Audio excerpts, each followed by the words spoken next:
Lesson 23, Punnett squares for codominance.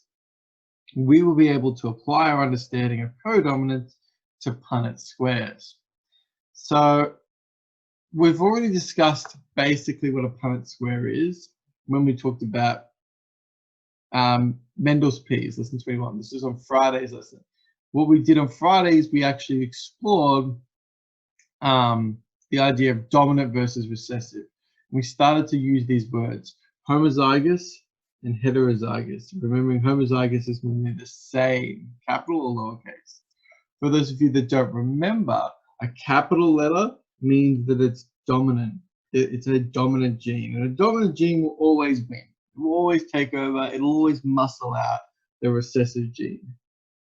The recessive gene only works if you have two recessive genes. If you've got two recessive genes, then they can work together because they're both weak, and then they can be expressed. So here are a list of the recessive traits with the recessive genes, and here are the dominant traits.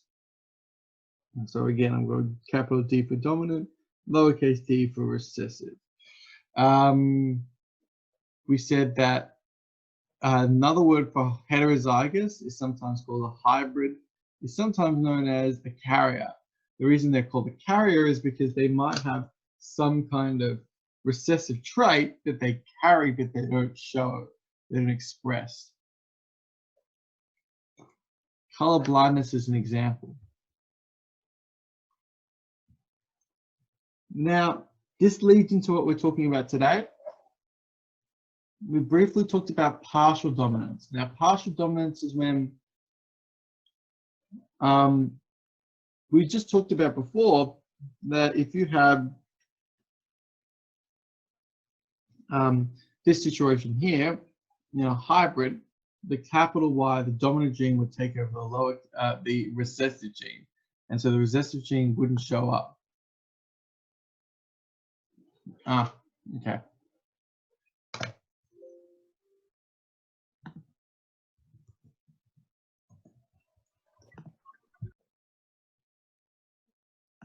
I'm going to keep going now. So the recessive gene wouldn't show up, and that's called complete dominance. But then you can have something called partial dominance. Now, partial dominance is when you might have, in this case over here, red, white. And that means that you've got a little bit of A and a little bit of B, and because they combine and they mix together, and that's why you end up with pink. Or you could have red, which is red, or you could have WW, which is white. So this is called incomplete dominance. It's when it's like one of them doesn't take over, they both sort of share the role. Now, this might occur a lot with you guys. You guys might notice this with your human beings, and you might notice this in your family's hair color. Your mum has a light hair color, your dad has dark hair color, you like a black or something. You may not have black hair, you may not have blonde hair, you may have hair somewhere in between, because it's a mixture of the hairs. The mixture of the hair colors is what you end up with. And that's the same sort of thing that might occur with other things as well. Skin color is another one. If your father, has dark skin, your mother has light skin, then you'll probably be born with somewhere between the middle of those two. You won't be as dark as your father, but you won't be as light as your mother. That's something that is another sort of partial dominance. The last one was codominance. Now, codominance is when both things get expressed. If you have an allele that codes for A blood and an allele that codes for B blood, then you can get both of those being expressed at the same time. Now, this is actually what we're going to talk about in a fair bit of detail. So I'm actually going to leave this slide for a moment. The last thing we did was we talked about Punnett squares. A Punnett square is essentially when you take like a mother and a father, you take their genes and you see, well, what possible outcomes could you get?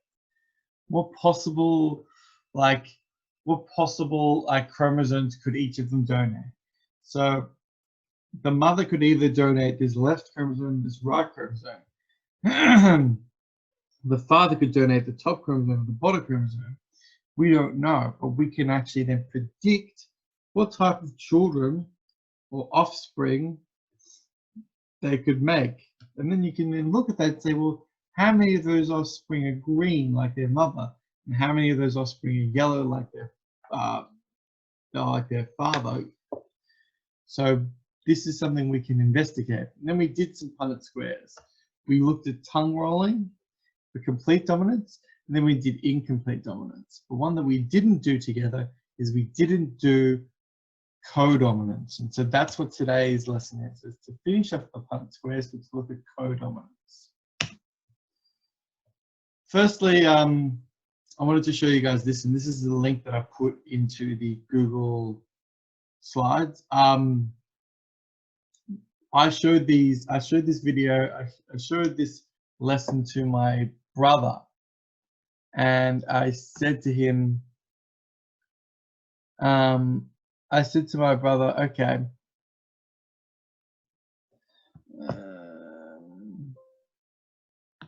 sorry a second. So you're laggy sometimes. Yep, am I still frozen now? No, it's like you. Nah, not really. Oh no, but you. It's like you sometimes freeze.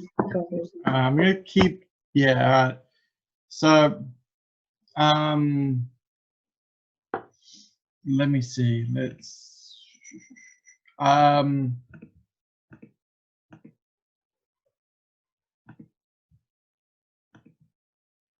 Okay, hold on a second.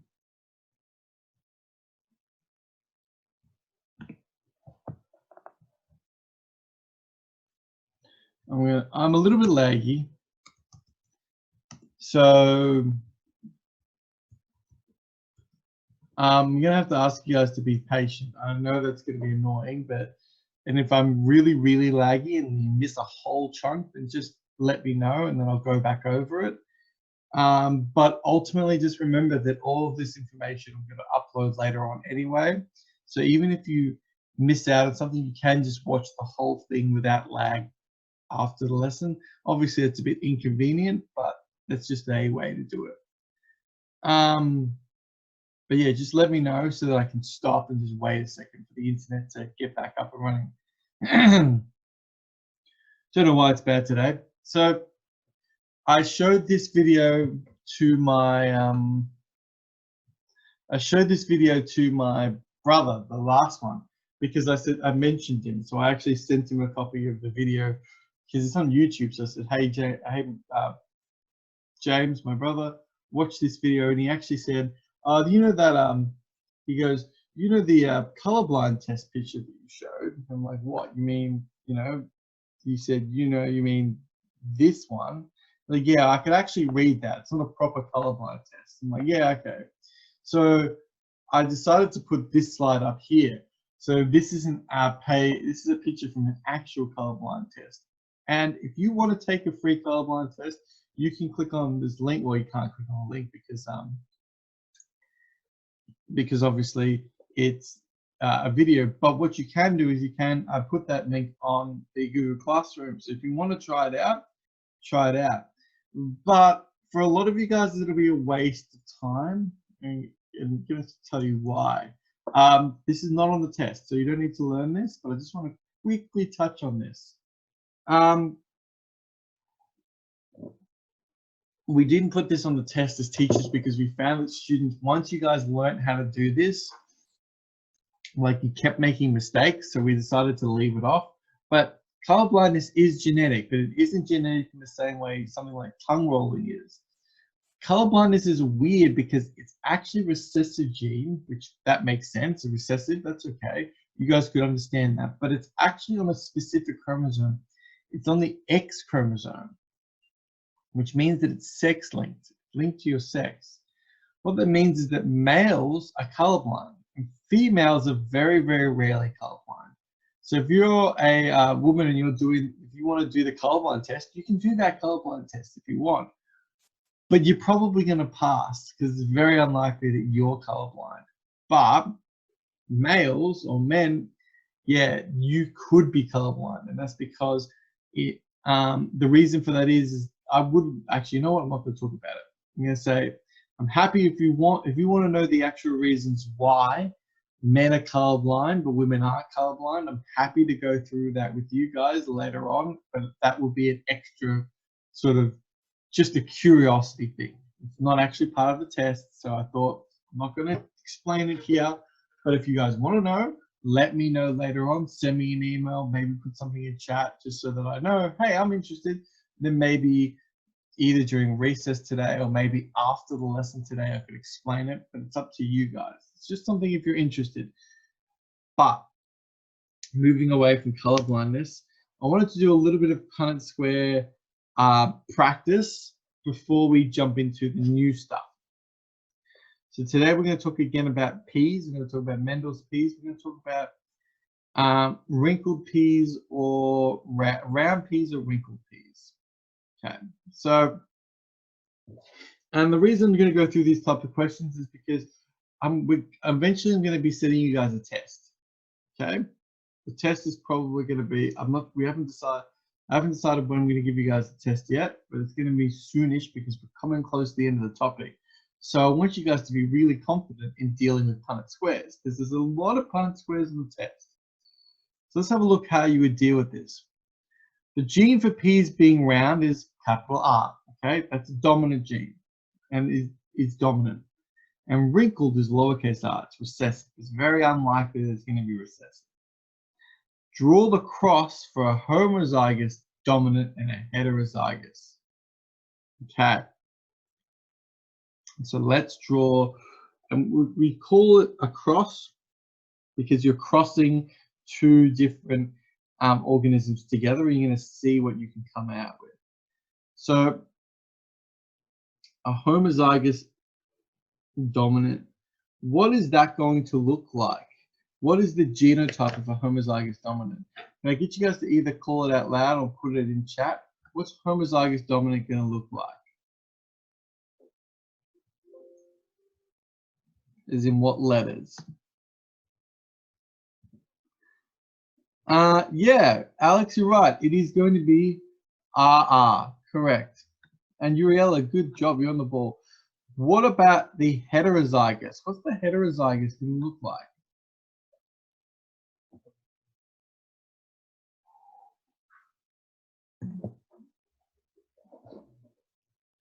So what's the heterozygous one going to look like? Someone else put in chat. Uriella, maybe you want to check in the chat as well because you were quite fast and I'm impressed with that. What's heterozygous going to look like?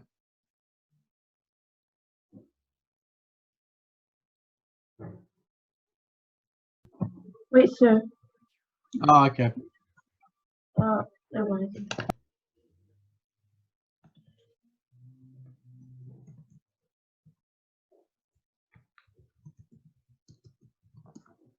Okay, so what does heterozygous look like? I would like that answer in the chat. Yeah, it just said I froze in, so I was wondering, like, why are you guys responding? It's like, oh, it's because you probably can't hear the question.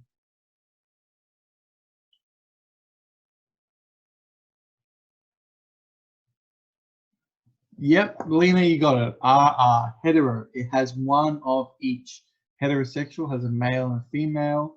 It has one of each. So that's really good. Homosexual has just the same one. So let's draw these on. Here is the homozygous dominant. Capital R, capital R. That sits at the top. Now, the other one, let's go for blue, is going to be the R. And that's going to be the heterozygous. It's got one of both. Now what we're going to do is now we're going to populate the list. To do that, we're going to go with, I'm going to go with like this. I'm going to start with the R's. Capital R for the red. Capital R for the red. How did I do that? I just took this capital R and I filled it down.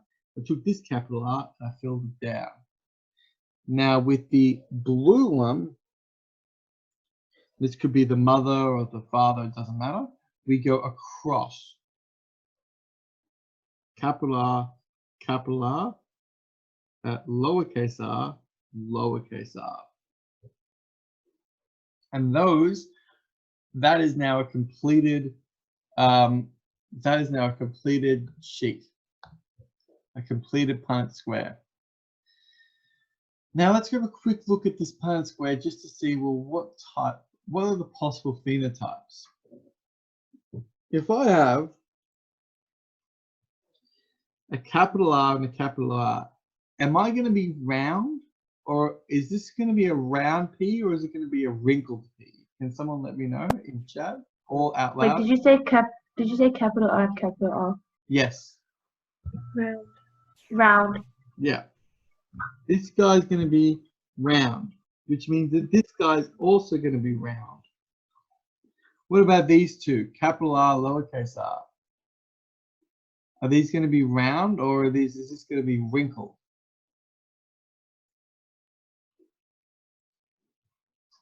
Round. These are, you're right, I think you said these are going to be round too, because the capital R is dominant. It's going to take over the lowercase r. So, yeah. If you're wondering what the heck I'm drawing, these are muscles. So, yeah, you can see that taking over. So, what are the possible phenotypes? Well, there's only one possible phenotype, round. It doesn't matter. There is no, these two particular P's can't make wrinkled P's. They just can't make them.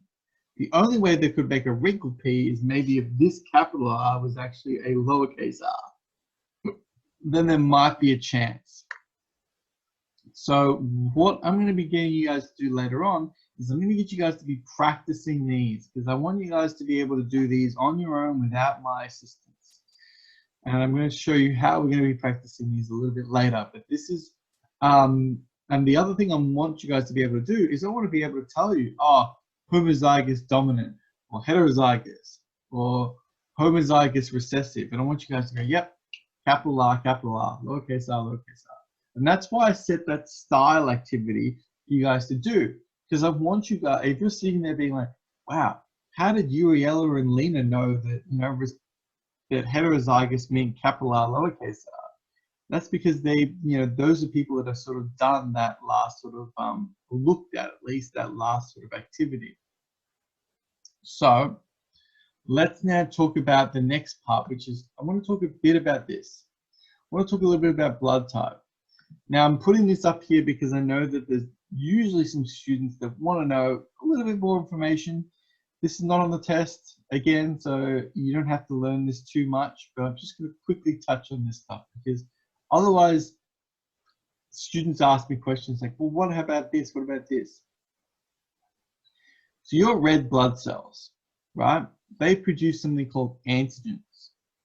These are little proteins or bumps on your white blood cells used to identify friendly cells.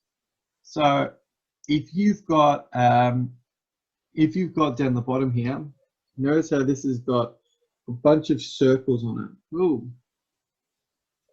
What that means is that when a white blood cell comes up here, it goes, hey, you've got circles. That means that you must be a good cell. So I'm going to allow you to pass. For the B ones, the white blood cells are going to have a different way to check. They're going to have like a maybe more triangle attachment. And so what happens is when they latch onto one of these squares, they go, ah, oh, you're okay, you've got a square antigen, you must be part of the family, I'm going to allow you to pass. Group AB actually has both antigens, has the A antigens and the B antigens, because the allele, because it's co-dominant, it makes both of them.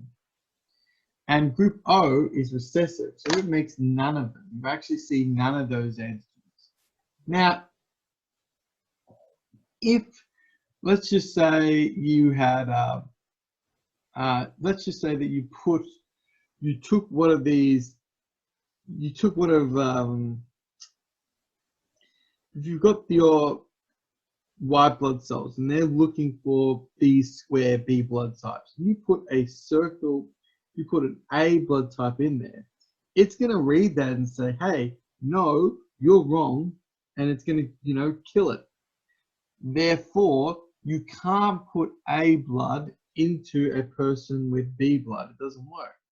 You can't put B blood into a person with A blood because ultimately the white blood cells are going to kill them. This is why I put that video up on the classroom, is because that video, that 4-minute one by Ted, oh, really, really good. It covers not, yep.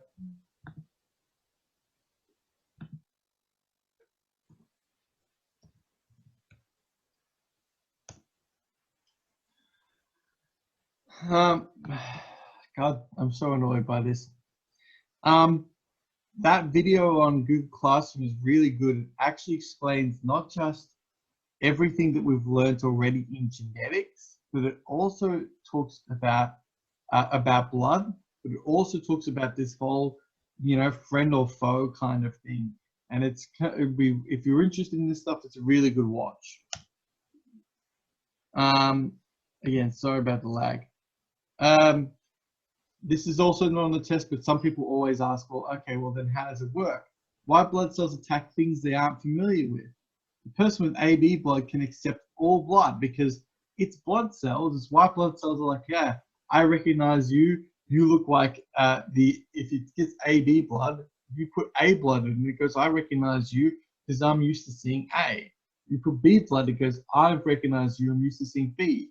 You put O blood in there, it goes, well, you know, you're just a regular blood cell, whatever. So people with AB blood are universal acceptors.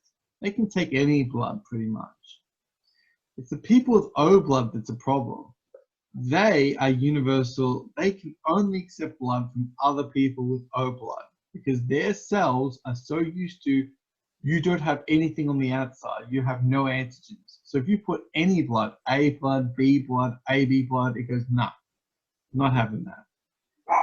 The advantage though is that the universal donors, you can take O blood and put it into any person you want, and it will work. And the reason that O blood, that's why O blood is in such high demand. People like O blood, especially in hospitals, because if you have someone come in from a motorcycle accident, you don't know who they are, you can just put O blood into them because you know that it's not going to go bad. And what do I mean by go bad? If you put B blood in a person with A blood type, what that blood will do is it'll clot. And if you start getting clots in your blood, and that happens to your whole body, it's not going to end very well for you. Especially if you've just come out of a motorcycle accident, you're already bleeding everywhere. If you then just get a bunch of blood clotting in your body, then you're going to be in a very bad way. Now, let's talk about what actually we need to talk about for the test. Let's actually talk about what this has to do with genetics. So there are 3 alleles for blood type: A, B, and O. A is dominant. B is also dominant. Now, normally you would just have one that was dominant and one that was recessive. In this case, both of them are dominant. And O is recessive. So if you have blood type O, you know, it's a recessive blood type. It's not the usual one that happens. This leads to 6 combinations, but there are only 4 phenotypes. Remember, phenotypes is what is expressed. It's what the person looks like. So let's have a look at them. And this is going to be very similar to another picture that I showed you guys earlier, but I like this sort of way to look at it. So in order to get blood type A, you need to have a capital A and a capital A. You need to have these 2 alleles. Or you could have a capital A and an O. Remember, O is recessive. So if you have a capital A and an O, the A will beat the O because it's more dominant. So that will give you type A blood.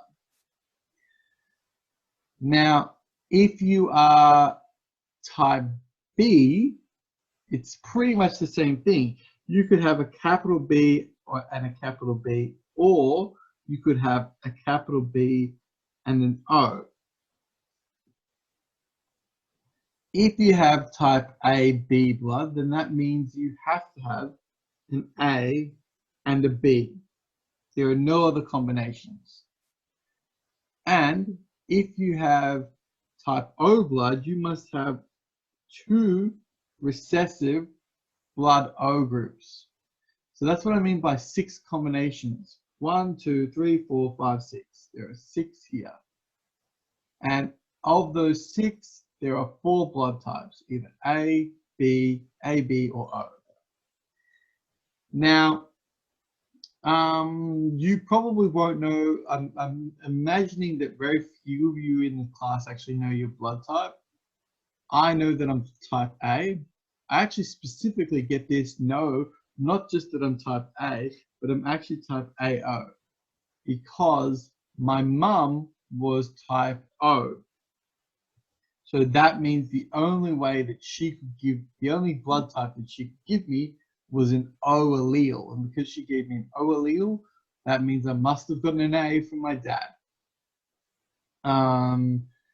So I don't know what blood type my dad is. I don't know if he's AO as well. Maybe he's AA. I have no idea, but you know, I know that I'm AO, but yeah, I know my wife is also blood type A, but she doesn't know if she's AO or AA because her father's afraid of needles. So he's never had a blood, he's never really had given blood. I really should give blood actually. Wait, if 2 people have,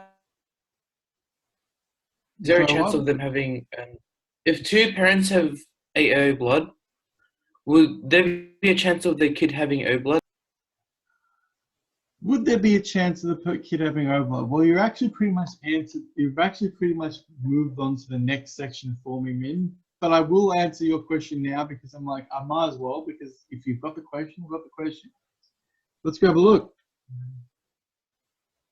So Min's question is this. If I have a person with AO blood, and then they have a child with another person with AO blood, what are the possible children they could have? Well, they could have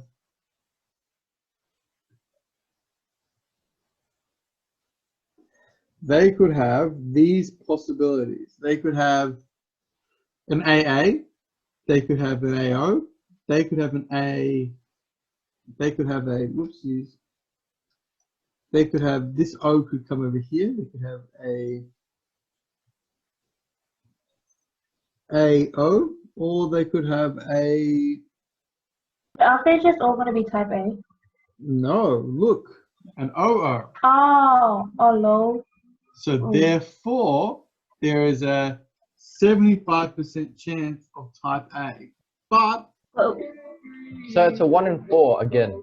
it's a 1 in 4. There is a 25% chance of type O. So to answer your question, Min, yes, 2 people with AO blood could have a 2 people with AO blood could have a type O baby. There was actually some things like in that video that they pointed out, some things which is like when you have a baby which has a different blood type to you, especially because if you're the mother, you've got to be, they have to be really careful when you're giving birth because they've got to spend a lot of time making sure that your blood doesn't infect the baby's blood. It's actually kind of interesting. But yeah, that is entirely possible. So we're actually going to do a proper example here. Okay, a woman with AO blood is accusing her ex-boyfriend of being the father of their daughter. Okay, he has AB blood. If the baby has type O blood, what are the chances the man is the father? So how do we do this?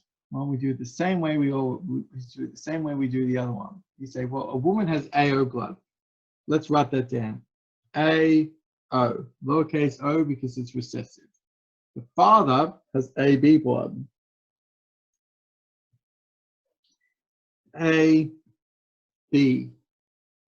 Now, when these two people have children, Oh, he's gone. Okay. Oh, he's Yep, back. GG's. No, he's here. Oh, he came Yeah, back. that's what I mean. He came back. Wait, I haven't copied it. So you're muted. thanks for the save. Yeah. Did I crash completely? Jeez, this is so bad. Sorry, guys. Don't worry. I'm going to finish up this last little bit. Hopefully we didn't lose anyone, but we'll keep going. Wow. Sorry, I have no control over this. So I can't really be too sad. Sorry, but yeah. Is your internet bad or something? Well, like this is like my problem is, Brendan. That's a good question, but like I've had good internet all like for the past 4 weeks. I've never had this issue before. So yeah, not sure. Okay. Anyway, almost done. Anyway, so who is the father? So capital A, filling down. Capital B, filling down. For the green type, we've got an A, and an O, and an O. It's not possible. So it's not possible, is it? The woman banged another ex. Exactly. Yeah. If Yes. the baby, so Hell, sir, what is I that? came to the conclusion that he is not the dad, but Yeah, she is the exactly. host. the baby, if those two people had children, the baby could be blood type A, it could be blood type AB, or it could be blood type B, but there's no chance of being blood type O. And the reason for that is because when you have AB blood, right, you have two dominant alleles. That is That so means sad. doesn't matter what you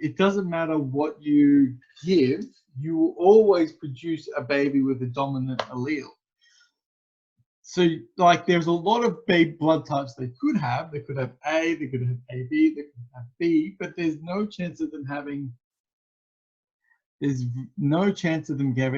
just O, because ultimately the father has no recessive genes to give, has no recessive genes.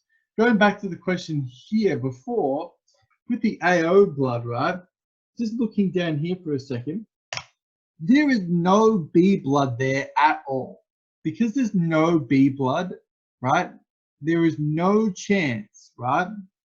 There is no chance of there being a baby with a blood type B or blood type AB, okay? So it's this one here. Now there's one more question that I wanted to maybe go through, one more example. And I liked, I thought this one was, well, maybe two more. I thought this one was interesting because I just thought it was really cool. What are the possible phenotypes? So phenotypes mean what are the possible blood types if a person with type A blood, AO, had children with someone with a type B blood, BO. I wanted to look at this one. I thought this was cool.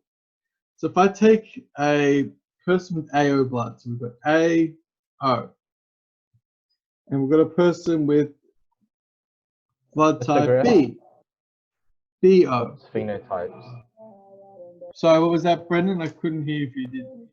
What's phenotypes? So a phenotype is what Yeah. a phenotype is what shows up. Okay.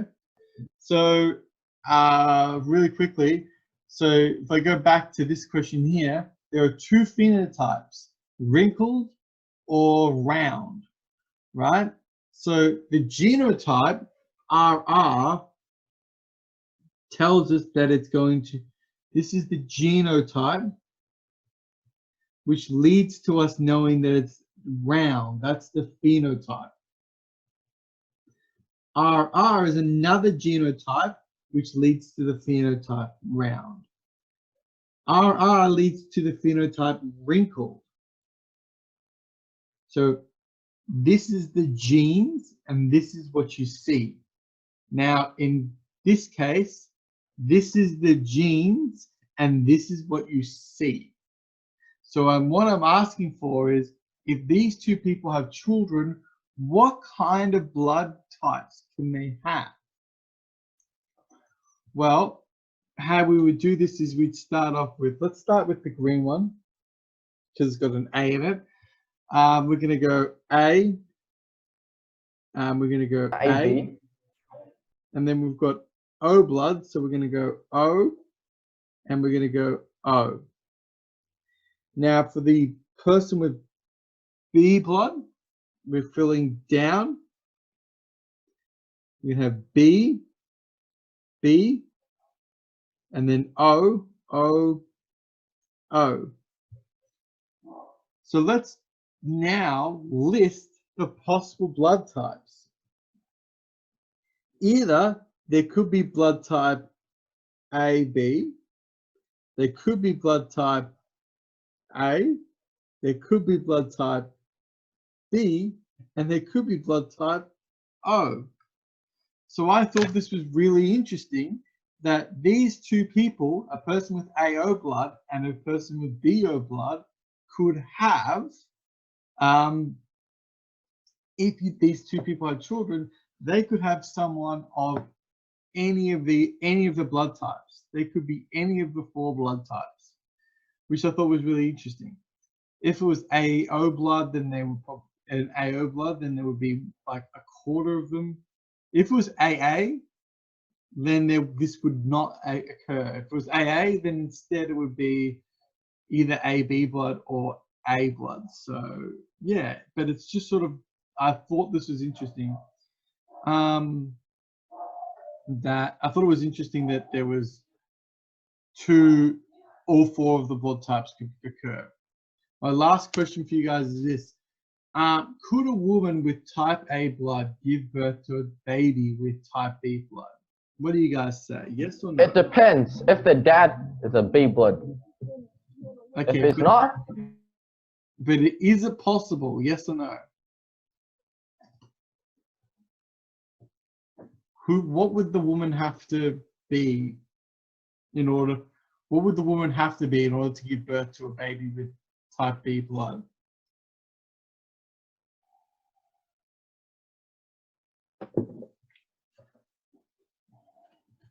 The G frozen again. Mr. G froze out. Oh no, he's back. Okay. I'm back now. Yo, sir. Yeah.